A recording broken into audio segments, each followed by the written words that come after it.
Assalamualaikum warahmatullahi wabarakatuh. Selamat malam pemirsa, kembali lagi bersama saya Faiz Abdurrahman dalam acara Lintas Malam. Baik pemirsa, di era digital saat ini kita dibanjirin jutaan informasi setiap detik.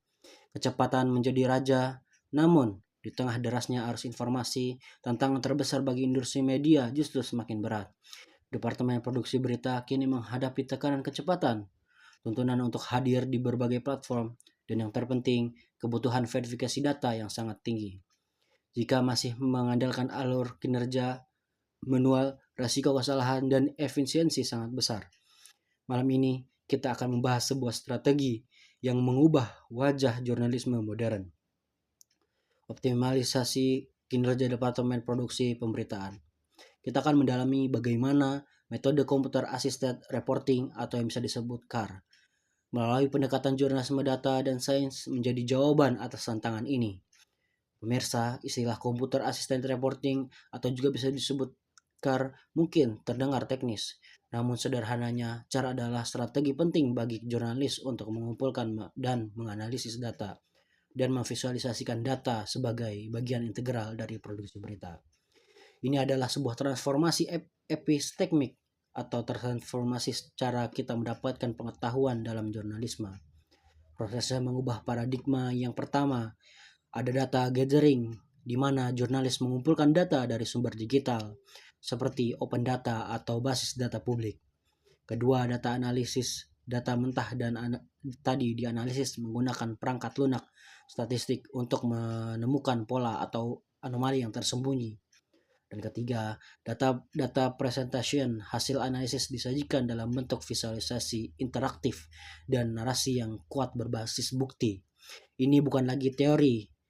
Newsroom besar dunia seperti The Guardian dan The Washington Post telah lama mengintegrasikannya.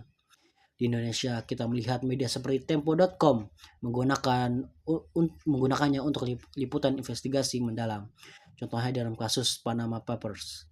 Lalu, apa dampak nyata dari penerapan jurnalisme data dan sains ini? Jawabannya adalah efisiensi dan akurasi.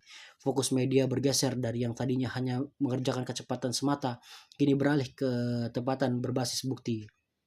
Datanya sangat signifikan.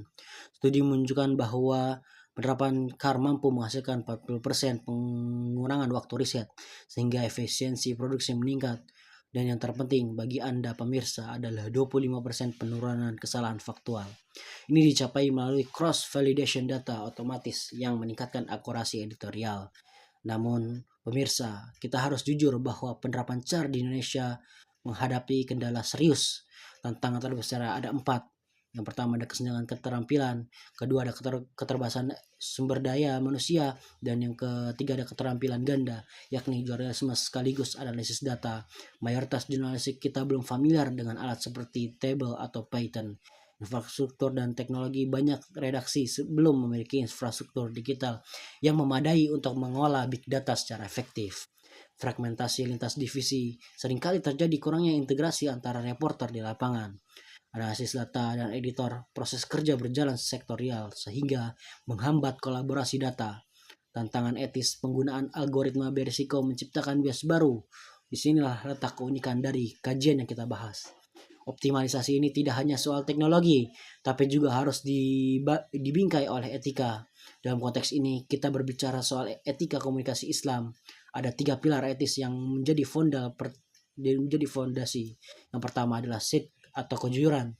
CAR mendukung ini melalui verifikasi data dari sumber yang terbuka, yang meminimalisir bias dan fitnah. Kedua, ada amanah atau tanggung jawab. Setiap data yang diolah harus diverifikasi mendalam dan digunakan untuk tujuan maslahat publik. Dan ketiga, adil atau keadilan. CAR memungkinkan analisis multi sumber, memastikan berita disajikan secara profesional dan objektif. Bahkan prinsip tabayun atau verifikasi yang merupakan jantung jurnalisme didukung penuh oleh metode CAR ini. Lalu, apa langkah strategis ke depan? Keberhasilan implementasi CAR bergantung pada SDM, teknologi, kebijakan, dan budaya organisasi.